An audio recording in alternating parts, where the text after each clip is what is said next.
Professeur Didier Raoult, comment évolue l'épidémie de coronavirus aujourd'hui et quels sont les grands déterminants de cette évolution? Bien, je crois que dans un premier temps, il faut essayer de comprendre ce qu'est un virus, malheureusement, la plupart des gens qui ont eu en charge cette maladie dans les pays occidentaux n'ont pas bien compris, c'est que ce n'est pas un objet inanimé contre lequel on luttait comme dans un jeu vidéo. C'est un être vivant qui bouge, qui change.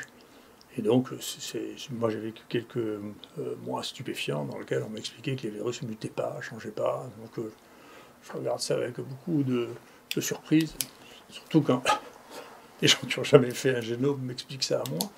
Ça laisse pantois. Donc, que ce soit les journalistes, les politiques ou les collègues, ça me laisse pantois. Alors bien sûr, ça change tout le temps et ça change en fonction de deux éléments majeurs. Un, ce que nous on appelle la pression de sélection, c'est-à-dire que si vous dirigez une arme spécifique contre un virus, ces changements vont se faire pour éviter ce sur quoi vous vous acharnez. D'accord? Donc comme là, on s'est beaucoup acharné sur une protéine qui s'appelle le spike, il va y avoir plein de mutants dans le spike. Puisque ces virus se défendent comme ça, c'est ce qu'on appelle la théorie de la reine rouge, c'est-à-dire que, eh bien, il y a une compétition sans arrêt entre les vivants, et les vivants qui survivent sont ceux qui ont trouvé le moyen de continuer à se développer malgré les armes qu'on utilisait contre eux. Vous savez bien qu'on n'a pas fait disparaître les staphylocoques parce qu'on a trouvé les antibiotiques, parce que les staphylocoques changent et ils trouvent des parades, comme les streptocoques, comme tout le vivant. Voilà. C'est pas si facile de se débarrasser du vivant microscopique. C'est plus facile de se débarrasser des mammifères que des microbes. Donc ça, il semble que cette notion basique qu'on connaît depuis plus de 100 ans, tous les gens qui sont aux affaires aient complètement oublié cette chose-là. C'est du vivant contre lequel on lutte. C'est la première chose. Et que donc ce vivant change. C'est pas bien étonnant. Bon, c'est banal pour la grippe. Tous les ans, on change la composition du virus, du vaccin contre la grippe parce qu'il y a des nouveaux mutants et qu'il faut faire face à ça et que l'immunité contre les anciens mutants n'est pas aussi bonne contre les nouveaux mutants. Et c'est probablement ce qui est en train de se passer en Afrique du Sud, c'est-à-dire que le vaccin qui a été fait par AstraZeneca contre le spike de la première période, ce qu'on appelle le R0, c'est-à-dire le virus de Wuhan, eh bien, n'est pas aussi efficace contre les mutants sud-africains. Et justement, ces mutants sud-africains, ils arrivent en France. Enfin, chez nous, on les voit maintenant assez fréquemment parce qu'ils sont revenus des Comores, qui ont le même virus sud-africain. Il y a beaucoup de Comoriens à Marseille qui ont transité par le Maghreb, en particulier par la Tunisie, qui ont été détectés par les pompiers là, à l'aéroport. Et donc maintenant, nous, on a eu un peu plus de 500 mutants qui comprenaient le groupe des mutants anglais, dans lequel à peu près un tiers semble être des mutants sud-africains ou brésiliens. Donc qui apparemment échappe au vaccin AstraZeneca qui est en train de se développer. J'espère que le ministre qui vient de se faire vacciner à ça ne viendra pas dans les quartiers nord de Marseille attraper le nouveau mutant, parce qu'il n'est peut-être pas protégé contre ça. Donc voilà, c'est virus, c'est vivant. Donc les armes qu'on a sont des armes relatives, ce n'est pas des armes de destruction massive, c'est des armes relatives. Alors voilà, c'est comme ça. Par ailleurs, on a fait des bêtises, mais ça, on ne peut pas s'empêcher. Il y a une espèce dans cet affolement, là, il y a des bêtises internationales qui ont été faites à vouloir absolument innover au moment d'une situation de crise sur des choses qui n'ont jamais été testées auparavant. Et ça, c'est souvent une erreur, parfois ça marche. Alors pour le remdesivir, c'est vraiment une erreur. Je suis surpris d'ailleurs que le groupe qui dirige la recherche et les conseils dans ce pays soit encore à nous redonner des conseils, alors qu'il y a une succession d'erreurs absolument incroyables, dont cette obstination à faire de remdesivir qui manifestement a complètement infiltré la décision dans les pays occidentaux, en particulier la France. Je suis d'accord avec ma compatriote Ségolène Royal qu'il faudra bien à un moment que l'État et l'Europe fassent une enquête sur ce qui s'est passé avec le remdesivir, parce qu'on sait depuis très longtemps que ça ne marche pas. ça ne marche pas. On en a acheté pour des milliards alors qu'on savait que ça ne marchait pas. On l'a distribué alors qu'on savait que ça ne marchait pas. Et non seulement ça ne marche pas, mais en plus de ça, bien sûr, il y a des complications au moins liées aux perfusions. Et en plus, c'est un médicament qui entraîne des surmutations chez les patients qui en reçoivent et qui sont porteurs du virus pendant un certain temps. Donc, si vous voulez avoir des mutants, il faut avoir le virus qui se développe très très rapidement, ce qui a probablement été le cas dans les épidémies de vison. 2, une pression de sélection, c'est-à-dire si vous mettez des anticorps ou de la vaccination spécifiquement sur une seule protéine, vous aurez des mutations dans cette protéine, c'est ce qui se passe à peu près tout le temps. 3, si vous utilisez un médicament qui favorise les mutations, ce qui est le cas du Remdesivir, ça favorise, c'est un agent mutagène, ça favorise les mutations. Et par exemple, nous, alors à Marseille, on était très très avares de Remdesivir, peut-être à cause de moi, mais en tout, il n'y a eu que 3 malades qui ont reçu Remdesivir. Dans un des malades qui a été porteur. Il y en a 2 qui sont morts trop tôt, on n'a pas pu, je ne les ai pas sauvés. Et puis le 3e qui est mort un peu plus tard, mais qui a été porteur pendant un certain temps parce qu'il était immunodéprimé. Donc on a séquencé en fin de traitement par rapport au dit traitement, il y a au moins 10 mutations qui sont apparues sous l'association Remdesivir plus anticorps injectés, au moins 10 mutations qui sont apparues. Donc c'est la même chose qui a été publiée dans le New England, c'est des choses qui commencent à sortir maintenant, il y a encore 2 autres papiers qui sont sortis. Ce médicament, chez les gens qui sont immunodéprimés, entraîne la sélection et la création de mutants dont on ne sait pas ce qu'ils vont devenir, parce qu'ils compris, ils ont des mutations dans la spike, ils ont des mutations dont on sait qu'ils sont associés avec la résistance. Donc c'est vraiment faire l'apprenti sorcier que d'utiliser des médicaments qu'on ne connaît pas, dans des indications qu'on ne connaît pas, et de ne pas prendre la fermeté nécessaire pour arrêter quand ça ne marche pas. Donc cette utilisation persistante, persévérante, en particulier dans ce pays du Remdesivir, est une faute. Comment est-ce que la France se positionne en termes de qualité de la réponse à l'épidémie ? À peu près, moi je suis gêné, c'est parce que je ne me sens pas concerné à titre personnel, parce que ma nature, c'est pas d'être le dernier de la classe, mais globalement, pour toutes les décisions stratégiques qui ont été prises concernant le virus, on a à chaque fois été les derniers. Donc au bout d'un moment, à mon sens, il faut y avoir vraiment une réflexion, remettre les choses à plat. Mais on a été derniers à faire des tests systématiques en disant non, il n'y a que 2 petits centres qui vont faire quelques dizaines, on ne va pas le faire pour les autres. On a pris des mois pour pouvoir se mettre à niveau. Brutalement, les gens sont mis à se rendre compte que ça servait de faire des génomes. Sûr, ça sert de faire des génomes. Pourquoi ça sert de faire des génomes ? Pas pour n'importe quoi. Enfin, bien que la curiosité soit importante. Mais si vous voulez trouver des variants différents qui vont avoir des cibles différentes pour le vaccin, vous êtes obligé de faire ça. Si vous avez des échecs thérapeutiques, comme il y a eu des échecs thérapeutiques avec le Remdesivir. Nous, on ne les a pas eu parce qu'on ne faisait pas le Remdesivir. Mais il y a eu des échecs thérapeutiques. Je ne sais pas, même Karine Lacombe, j'ai vu que elle avait fait, comme Yazdan Pada, ils ont fait des études sans comparaison du tout. Donc nous, ils nous ont dit que nos comparaisons, ça ne valait pas la randomisation, mais au moins on comparait des malades qui n'étaient pas traités, des malades qui n'étaient pas traités. Eux, ils ont fait des publications sans les comparer à rien du tout. Et en plus, ils n'ont pas analysé les virus qui restaient à la fin du traitement. Et ces virus qui restaient à la fin du traitement, il faut absolument les analyser, parce que les virus qui résistent au traitement, il y a une raison pour laquelle ils résistent au traitement. Et ils résistent au traitement très souvent parce qu'ils présentent des mutations.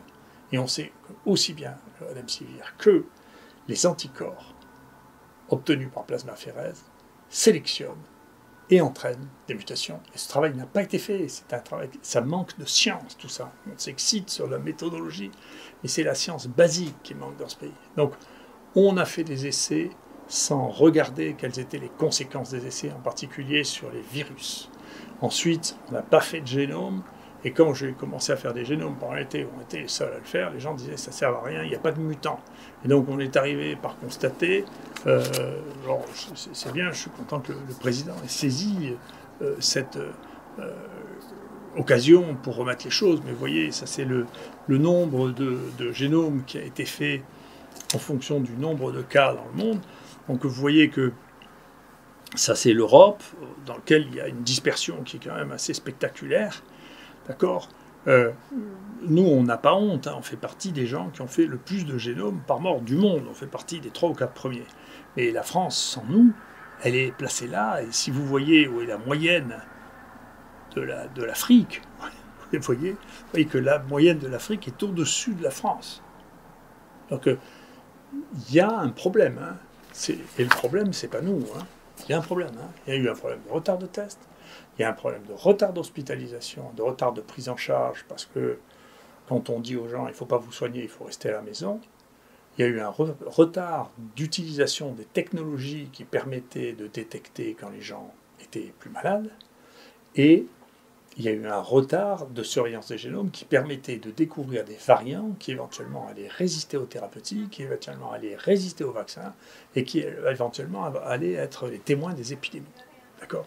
Alors donc nous, on a continué à faire ce travail, vous voyez, et donc le travail, pour l'instant, nous, on n'est pas particulièrement affolés par ce qui se passe avec les mutants anglais. Vous voyez, les mutants anglais, c'est ce qu'on a mis en rouge maintenant qu'on a séparé entre les mutants anglais et les mutants sud-africains. Donc ça représente 25-30% de l'infection qu'on a avant. Celui-là, c'est celui qu'on appelle le 4, qui continue à être le plus important depuis août, et qui est celui qui donne l'épidémie la plus longue, la plus consistante. On a comparé la mortalité de la première épidémie, et encore une fois, les gens continuent à parler de deuxième vague parce qu'ils ne lisent pas, parce qu'ils ne regardent pas, parce qu'ils n'analysent pas. Il ne s'agissait pas des mêmes maladies. Ces maladies sont différentes. Donc la première maladie, celle qui est due au R0, au virus chinois, avait une certaine mortalité relativement importante. Elle donnait beaucoup d'anosmie, un taux d'hospitalisation qui n'était pas négligeable et pas du tout de cas chez les enfants. D'accord ? Et puis, on n'a plus rien. On a eu, nous, un mutant qui ne s'est pas diffusé hors de France, mais qui est un mutant qui était très fréquent en Afrique, très bénin, beaucoup d'anosmie, très peu contagieux, il s'est arrêté tout seul, sans qu'on sache pourquoi. Ensuite, on a eu le 4. Le 4 a une sévérité un peu moindre que le R0, mais une épidémiologie complètement différente, puisqu'il s'étale maintenant depuis 5 mois, alors que le premier a duré 1 mois et demi, avec une courbe en cloche. Il n'y a pas du tout une courbe en cloche, et il s'étale dans le temps, c'est pas du tout quand il va s'arrêter. Un tableau clinique qui ressemblait au R0, mais pas au 1. Et puis maintenant, l'anglais et le sud-africain, pour lequel on a maintenant à peu près 300 cas chez qui on a analysé les données cliniques, pour lequel on montre que c'est un peu... La sévérité, pour l'instant, est de même nature. La contagiosité ne nous paraît pas plus grande. On n'a pas une extension très significative du nombre de cas par rapport au 4, qui reste notre virus dominant. Et cliniquement, c'est différent. Il y a moins d'anosmie et d'agueusie et plus de tout. D'accord ? C'est des maladies différentes, avec des épidémiologies différentes, mais si vous ne regardez pas, et si vous jouez dans des jeux vidéo, vous dites « Ah, Covid-19 », et puis c'est une entité unique qui donne la même maladie, avec les mêmes risques, c'est pas la peine de faire le génome. C'est comme ça. Et donc, encore une fois, les opinions sur les plateaux télé, ça ne remplace pas la science. Hein. La science, c'est du travail, c'est de la connaissance. Nous, des tests, on en a fait 500 000 maintenant. On a traité ici en ambulatoire 11 000 malades. On va voir, c'est la plus grande série mondiale. On a traité en hospitalisation 2500 malades. Là aussi, c'est une des plus grandes séries mondiales. Vous verrez les résultats. On a les résultats de mortalité parmi les plus bas du monde. Les plus bas du monde pour ce qui est de la prise en charge. Nous, on n'est pas dernier de la classe. Mais globalement, si on regarde sur toutes les données, alors l'Europe, globalement, a mal géré le problème. C'est comme ça, en particulier parce que l'Europe croit trop à la magie. Elle croit trop qu'on va trouver à chaque fois une solution technique, scientifique, nouvelle à un problème de prise en charge médicale. Or, la prise en charge médicale, c'est essentiel. Il n'y aura pas de baguette magique. Il n'y en a pas eu depuis bien longtemps. C'est pareil, on verra bien ce que donnera le vaccin. Le vaccin peut aider. Il peut permettre de diminuer le nombre de cas, en particulier quand les virus qui circulent sont ceux qui sont ciblés par le vaccin. Mais ça ne va pas arrêter les choses du jour au lendemain. Donc il va falloir revenir sur Terre et prendre les gens en charge. Quels sont les grands risques auxquels il faut être prêt à faire face aujourd'hui ? Alors moi je trouve, alors c'est pour vous donner une note d'optimisme, vous voyez, parce que j'ai une nature optimiste parce que les chiffres m'intéressent dans les deux sens. Globalement, quand on voit, si vous voulez, la manière absolument étonnante dont a été gérée cette crise, avec le nombre d'erreurs qui ont pu être faites, qui est absolument invraisemblable, et qu'on voit le bilan des comptes, on se rend compte que ce n'est pas une maladie très grave. Voilà. En pratique, si vous voulez, quand même, tu regardes jusqu'à 65 ans, il y a eu moins de morts en 2020 qu'en 2019. Ça, c'est des vrais chiffres. Parce que les chiffres, quand ils vous disent « Ah, mais tant de gens qui sont morts du Covid, nous, je sais bien, des gens qui sont morts du Covid chez nous, il y avait quelqu'un qui est toxicomane, qui a fait une fausse route, il y a quelqu'un qui est mort d'une appendicite, il y a quelqu'un qui est mort d'une rupture d'anévrisme, et qui avait du Covid dans la gorge. » Mais le Covid dans la gorge, nous, quand on testait les asymptomatiques, à ce moment-là, il y en avait entre 6 et 8%. Donc la relation de cause à effet avec le fait d'avoir un Covid et le fait de mourir à l'hôpital, il faut l'établir. Il faut qu'ils meurent de quelque chose qui a à voir avec le Covid. Parce qu'il y a des tas de gens qui sont morts de n'importe quoi et qui n'avaient pas le Covid. Comme en plus de ça, on est passé d'une restriction absolue du nombre de tests à une génération du nombre de tests qui ont été faits dans la panique, comme d'habitude. C'est-à-dire, on n'a pas évalué les tests. On fait des tests de PCR qui sont faux, qui rendent des faux positifs. Il y a des gens qui rendent à 44, alors qu'on sait qu'après 35, ça ne veut rien dire. Nous, les tests qu'on a réévalués, il y en a 20 à 40% qui étaient faux. Les tests qui sont recommandés sur le marché, ils n'ont été testés par personne. Nous, les tests sur la salive, on s'est rendu compte qu'il y avait 30% de faux négatifs. Donc, les tests qui ont été faits, on ne sait pas ce qu'ils veulent dire. Les déclarations qui sont faites de mort du Covid, on ne sait pas ce que ça veut dire, parce que la causalité, c'est-à-dire le lien entre le fait qu'il y ait un test qui est plus ou moins réaliste avec le fait que quelqu'un meurt, c'est quelque chose. Mais en revanche, il y a une donnée sur laquelle on peut travailler, c'est les données sur lesquelles on travaille depuis des années, c'est la surmortalité par rapport aux années précédentes. Donc cette surmortalité, si on ne fait pas du catastrophisme, comme la presse adore le faire, et qu'on la tempère par l'âge, c'est-à-dire en pourcentage de gens morts dans une tranche d'âge, ce que l'on constate, c'est qu'il y a surtout une augmentation des morts chez les gens de plus de 75 ans. Et donc, il faut s'occuper des gens, il faut les prendre en charge le plus tôt possible, parce que quand on les prend en charge le plus tôt possible, ils ne meurent pas, on les soigne. Et les sujets âgés, il faut avoir une véritable politique sur les sujets âgés. Il est temps de tester, comme nous on l'a fait, comme on n'a plus le droit de le faire, les thérapeutiques chez les gens en EHPAD. Parce que là, il y a 28% de morts. D'accord ? Mais tout bien considéré, et en dépit du fait que, honnêtement, la gestion aurait été pu être plus fonctionnelle, la perte d'espérance de vie, nous, dans tout le CHU de Marseille, pas que l'IHU, des gens qui sont morts, c'est 3 ans. D'accord ? Donc, pour revenir sur les trottinettes, parce que je sais que ça excite beaucoup les gens que je parle de trottinettes, si vous avez un accident de trottinette à 20 ans, vous perdez 60 ans d'espérance de vie. C'est-à-dire 20 morts en Covid. D'accord ? Donc, bien sûr que c'est une maladie importante dont il faut s'occuper, mais en même temps, il faut remettre les choses en perspective. C'est pas la fin du monde qui est en train d'arriver. Donc il ne faut pas ruiner le pays, rendre les gens fous, parce qu'il y a une surmortalité chez les gens de plus de 75 ans. Il faut s'en occuper pragmatiquement, sans affolement, et voilà, vivre avec le fait qu'on est sur quelque chose, vous n'avez pas le contrôler demain, peut-être que ça va s'arrêter du jour au lendemain, on ne sait rien du tout, personne ne peut prédire rien du tout. Voilà. Et donc il faut revenir à des règles de fonctionnement simples, sans affolement, et si possible, sans croyance extrême dans la magie médicale ou la magie scientifique. La science, c'est quelque chose qui va lentement, on fait le point au fur et à mesure. D'ailleurs, c'est la raison pour laquelle j'ai fait avec Yanis le verbatim, mot pour mot, de tout ce que je dis depuis un an, de manière à ce qu'on évite que les journalistes ou les collègues me fassent dire des choses que je n'ai jamais dites, ou coupe avant ou coupe après, pour faire croire que je dis bêtises. Je ne dis pas de bêtises parce que je ne crois pas, je ne vis pas dans le monde journalistique au jour le jour. Je fais de la science avec des domaines dans lesquels la clarté est parfois apparue 10 à 15 ans après qu'on ait commencé à travailler sur un sujet. Donc on n'est pas pressé. Moi, ce qui m'intéresse, c'est que ce que j'ai dit soit digne 1 an ou 2 ans après. Vous voyez que j'ai peur de rien. Tout ce que j'ai dit, je le maintiens. Et même les trottinettes qui font tellement rire, vous voyez que j'ai pas peur de parler de trottinettes. Parce que quand vous mourrez en trottinette, c'est 60 ans d'espérance de vie que vous perdez. Et donc, quand vous mourrez, nous, la moyenne des morts, nous, à l'IHU, est de 81 ans. Donc, c'est pas trottinette. Hein. Donc, c'est mieux de faire ça que de recevoir les accidents de moto. Je peux vous dire, regardez le nombre d'années perdues de vie à Marseille par les accidents de moto, c'est pas la même nature. Hein. Alors, donc, remettons les choses en perspective, d'accord? C'est vrai que c'est un révélateur terrible, mais j'avais écrit dans un de mes livres, déjà quand il y a des fausses crises où il n'y a rien du tout, comme l'histoire du Botox, il n'y avait rien du tout, rien, de l'intox par la CIA, rien. Avec rien du tout, on avait réussi à affoler le pays, changer les lois, terrifier les gens, d'accord?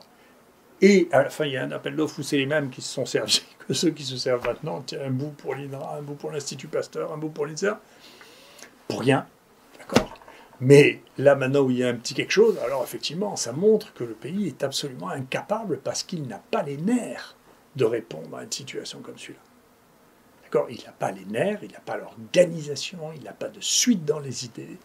Donc c'est une démocratie volatile dans laquelle l'architecture n'est plus capable de répondre à ces situations. Et par ailleurs, ça rentre dans quelque chose qui est la faute, notre faute à nous humains. C'est que les journalistes ne font que nourrir nos vices. Vous êtes excités par la peur. Donc les pires des blockbusters, c'est les films d'horreur et les films catastrophes. Vous aimez ça. Et les journalistes vous servent exactement ce que vous aimez. Et si vous voulez que les journalistes arrêtent de raconter des bêtises, vous n'avez qu'à débrancher la télévision quand ils parlent de ça, et vous verrez, vous vivrez beaucoup mieux. Merci beaucoup.